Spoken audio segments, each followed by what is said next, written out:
నమస్తే, అంతరార్థానికి స్వాగతం. ఆయుష్మాన్ వయ వందన 70 ఏళ్లు పైబడిన వారికి ఉచితంగా వైద్యం అనేక షరతులకు లోబడి, ఆ షరతులు ఏంటి, అది లో ఉన్నటువంటి విషయాలన్నీ తెలియజేస్తూ ఒక 4-5 వీడియోలు మీకు గతంలో సమర్పించాను. ఇది ప్రారంభమై సంవత్సరం గడుస్తుంది.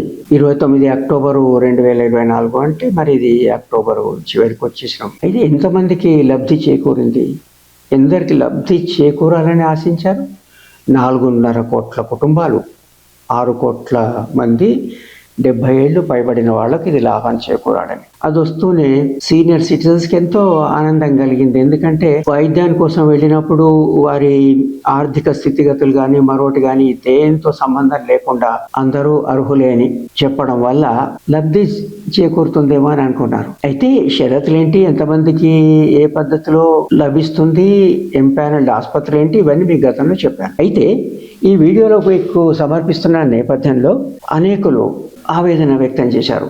మీరు ఇవన్నీ చెప్తున్నారు కానీ వాస్తవ లబ్ధి చేకూరడం లేదు, మేము ఏ ఆసుపత్రికి వెళ్ళినా కూడా అక్కడ దీన్ని వాళ్ళు అంగీకరించడం లేదు, మీరు వాస్తవ అవాస్తవాలను తెలుసుకొని ఆ విషయం మాకు తెలియజేయండి అని మీరు అన్నారు. ఆ విషయం తెలియజేయడానికి నేను ఈ వీడియోని చేస్తున్నాను. మరి ఎట్లా తెలుసుకోవాలి? నేను ఆయుష్మాన్ భారత్ సైట్లోకి వెళ్ళి చూస్తే మటుకు అక్కడ 16,889 ప్రభుత్వ ఆసుపత్రులు, 15,504 ప్రైవేట్ ఆసుపత్రులు, తర్వాత 2,340 national accreditation board of hospitals ఉంది కదా, అంటే ఇవి చాలా గొప్ప ఘనత చెందినటువంటి ఆసుపత్రులని తెలియజేసిన 2,340. అంటే ఇట్లా వేల ఆసుపత్రుల్లో భారతదేశం అంతా అంగీకరిస్తున్నారని చెప్పి తెలియజేశారు. తర్వాత మీరున్న ప్రాంతంలో మీ పిన్ కోడ్ను బట్టి ఏ ఆసుపత్రిలో ఇది లాభం చేకూరుతుందనేటువంటి విషయం తెలియడానికి చాలా చక్కగా అక్కడ పెట్టారు. మరి ఏ ఆసుపత్రికి వెళ్ళినా లాభం లేదు అని చెప్తున్నారు. అయితే నేను ఏ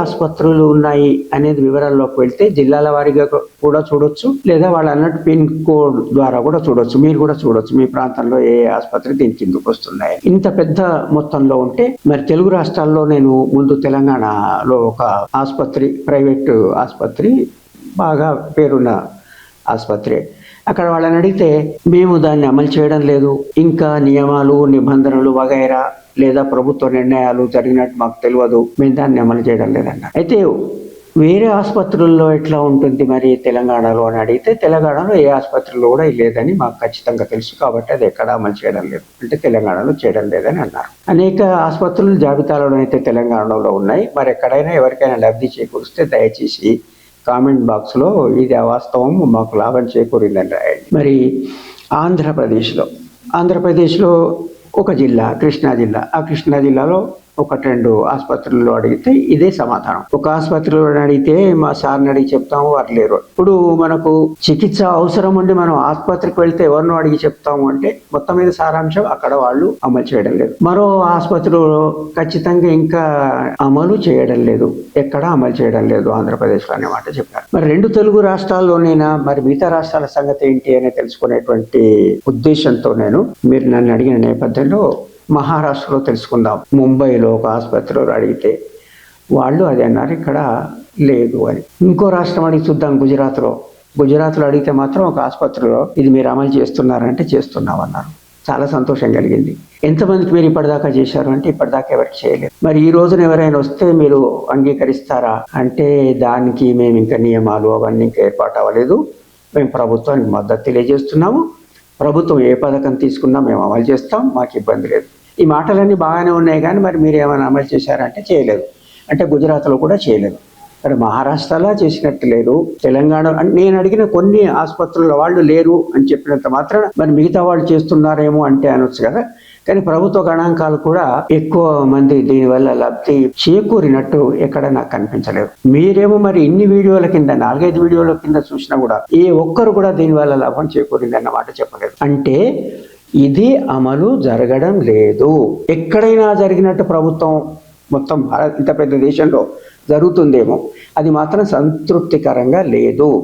అంటే దీనివల్ల మనము ప్రభుత్వానికి ఒకసారి గుర్తు చేయాల్సింది ఏంటంటే, మీరు 70 ఏళ్ళు దాటిన వాళ్ళ విషయంలో సీనియర్ సిటిజన్స్కు ఆశ కల్పిస్తున్నారు.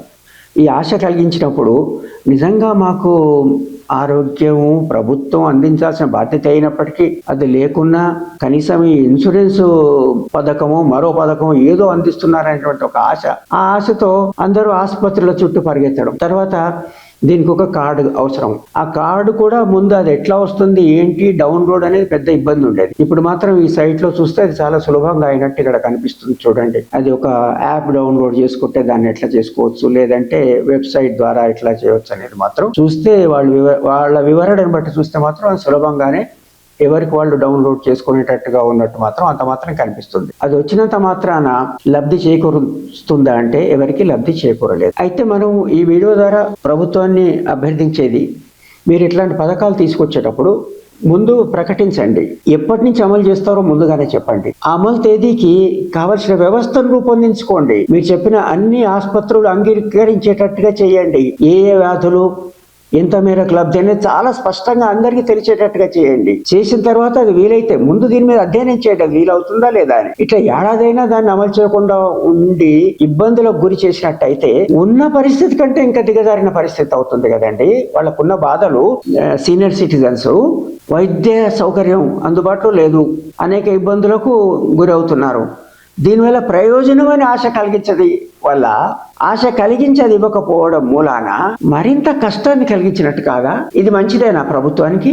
కనుక మరోసారి అభ్యర్థించేది ఏంటంటే, మీరు ప్రకటించారు, ఆ మాట మీద నిలబడండి. ఇది ఉద్ధృత స్కీమ్ లాగా ఉండకుండా చేయండి. దీన్ని వెంటనే సమర్థంగా అమలయ్యేటట్టు చేయండి. అందరికీ తెలిసేటట్టుగా చేయండి. ఇది ప్రభుత్వ బాధ్యత. ప్రజా సంక్షేమము, సీనియర్ సిటిజన్ల ఆరోగ్యము, ప్రజారోగ్యము అది మాటల్లో చెప్పడం కాకుండా చేతుల్లో చెప్పి చూపించి 70 ఏళ్ళు పైబడిన వారికి, మనమైతే అసలు 60 ఏళ్ళు దాటిన వారి దగ్గర నుంచి ఇవ్వండి అని అంటున్నాము. అసలు వయసుతో సంబంధం లేకుండా వ్యాధిగ్రస్తులు ఎవరైనా వారికి వైద్యం జరగాలనేది ప్రజాస్వామ్యంలో అందరూ కోరుకునేది, ఓ సంక్షేమ రాజ్యంలో. అది లేకున్నా సీనియర్స్ అంటే డెఫినేషన్ 70 మీకు. పోనీ ఆ 70 కన్నా ఇస్తున్నారంటే అది లేదు. దయచేసి ఆలోచించండి. ఇది అన్యాయం అండి. ఇట్లా ఈ రకంగా ఇప్పటిదాకా అమలు చేయకుండా ఉండడము. ఇప్పుడైనా కనీసం దీన్ని పరిశీలించి మీరు హామీ ఇచ్చిన మేరకైనా తొలుత అమలు చేస్తారేమో వెంటనే, లేదా వీలు కాకుండా ఆ విషయమైనా తెలియజేస్తారేమో. దానివల్ల కొంత బాధ తగ్గుతుంది, నిస్పృహ మరింత ఉండదు. సరేలే మాకు ఇంకా దొరకదేమో, ఇది లభ్యం కాదు అని అనుకుంటారు సీనియర్ సిటిజన్స్. ఆలోచించండి. ఇంత ఓపికగా ఈ వీడియోని చూసినందుకు ధన్యవాదాలు. మీలో ఎవరైనా దీన్ని సబ్స్క్రైబ్ చేయకుండా ఉన్నట్టయితే ఈ ఛానల్ సబ్స్క్రైబ్ చేయండి. విస్తృత వ్యాప్తి వల్ల అందరికీ తెలుస్తాయి విషయాలు. సబ్స్క్రిప్షన్ మీకు తెలిసి ఉచితమే. ధన్యవాదాలు.